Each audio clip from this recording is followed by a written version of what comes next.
Hi friends, welcome to Andhra சமையல். இன்றைக்கி வந்து நம்ம பிரண்டை பச்சடி பண்ண போகிறோங்க. இந்த பிரண்டை பச்சடி ரொம்ப உடம்புக்கு நல்லதுங்க. உடம்புல இருக்கிற எலும்பு தேய்மானம், எலும்பில் இருக்கிற ஜவ்வு தேய்மானம், நரம்பு தளர்ச்சி, நரம்பில் வேறு எதனா பாதிப்பு இருந்தாலும் அதுக்கு இந்த பிரண்டை பச்சடி சாப்பிட்றதுனால நல்ல ரிசல்ட்டு கிடைக்குங்க. இந்த பிரண்டை பச்சடி நான் செய்கிற மெத்தடில் செஞ்சு பாருங்கள், சும்மா சூப்பராக இருக்கும். வாங்க பார்க்கலாம். பிரண்டை பச்சடிக்கு தேவையானது பார்க்கலாம் வாங்க. 2 வெங்காயம் எடுத்திருக்கேன், 4 காஞ்ச மிளகா எடுத்திருக்கேன். இது ஆந்திரா மிளகா, காரம் அதிகமாக இருக்கிறதுனால நான் 4 மிளகா எடுத்திருக்கேங்க. நீங்கள் உங்கள் காரத்துக்கு தகுந்த மாதிரி எடுத்துக்கோங்க. 2 ஸ்பூன் தனியா எடுத்திருக்கேன், 1 ஸ்பூன் சீரகம், 1/2 ஸ்பூன் வெந்தயம், 10 பல் பூண்டு, ஒரு நெல்லிக்காய் சைஸில் புளி எடுத்துட்டேங்க. இந்த பிரண்டையை வந்து நம்ம சின்ன சின்ன பீஸாக கட் பண்ணி எடுக்கிறப்போ வந்து இந்த சைடில் வந்து நரம்பு மாதிரி வருங்க. இந்த நரம்பு மாதிரி வர்றது நம்ம எடுத்துடணும். எடுத்துட்டு குட்டி குட்டி பீஸாக கட் பண்ணி நம்ம வாஷ் பண்ணி எடுத்துக்கலாம்.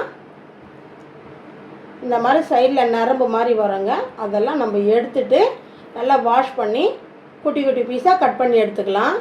கட் பண்ண பிரண்டையை நம்ம எடுத்துருக்கோம். எல்லாம் வச்சு நம்ம எப்படி செய்யலாம் வாங்க பார்க்கலாம். தேவையான அளவு எண்ணெய் ஊற்றிக்கலாமா, சேர்த்துக்கலாம்.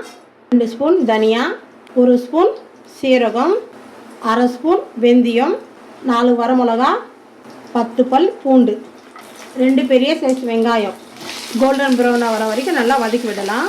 கோல்டன் ப்ரௌனாக வந்துடுச்சு. இப்போ புளி சேர்த்துக்கலாம். இப்போ இது பிளேட்டில் மாற்றிக்கலாம். பிரண்டை இதில் சேர்த்துக்கலாமா. அந்த பச்சை வாசனை போகிற வரைக்கும் நல்லா ப்ரௌன் கலரில் கலர் சேஞ்ச் ஆகும், அது வரைக்கும் நல்லா வதக்கி விடணும். நல்லா சீக்கிரமாக குக் ஆகிறதுக்கு கல்லுப்பு சேர்த்துக்கலாம். ஒரு சிட்டிகை மஞ்சள் தூள் சேர்த்துக்கலாம். நல்லா வதங்கிடுச்சு பார்த்தீங்களா. இந்த மாதிரி கலர் வந்தால் தான் பிரண்டை நல்லா குக் ஆன மாதிரி இருக்குங்க. இந்த மாதிரி கலர்ஃபுல்லாக வரணும். பாருங்கள், பிரண்டை வந்து நல்லா அப்படியே சாஃப்டாக வந்துடும். விட்டு பார்த்தா அப்படியே வரணும், அந்த மாதிரி இருக்கணுங்க. இப்போ இதை நம்ம ஆற வச்சு மிக்சியில் அரைச்சிடலாங்க. இதெல்லாம் வச்சு மிக்சியில் நல்லா நம்ம அரைச்சிடலாங்க. மிக்சியில் நல்லா அரைச்சாச்சு. ரொம்ப நைஸாக அரைக்கக்கூடாது, கொஞ்சம் கொரப்பு தன்மையாக நம்ம அரைக்கணும். இப்போ நம்ம தாளிச்சிடலாங்க.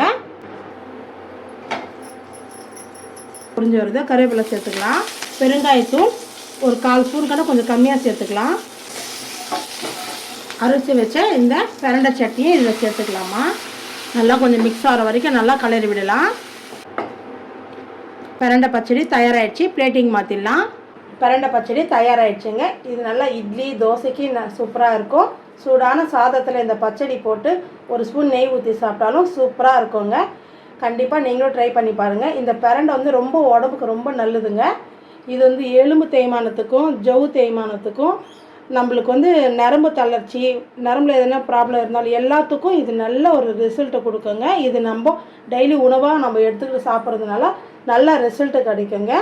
ஓகே ஃப்ரெண்ட்ஸ், நம்ம வீடியோ பார்த்தது லைக் பண்ணுங்கள், ஷேர் பண்ணுங்கள், சப்ஸ்கிரைப் பண்ணுங்கள். ஓகே ஃப்ரெண்ட்ஸ், நெக்ஸ்ட் வீடியோவில் பார்க்கலாம். பாய்.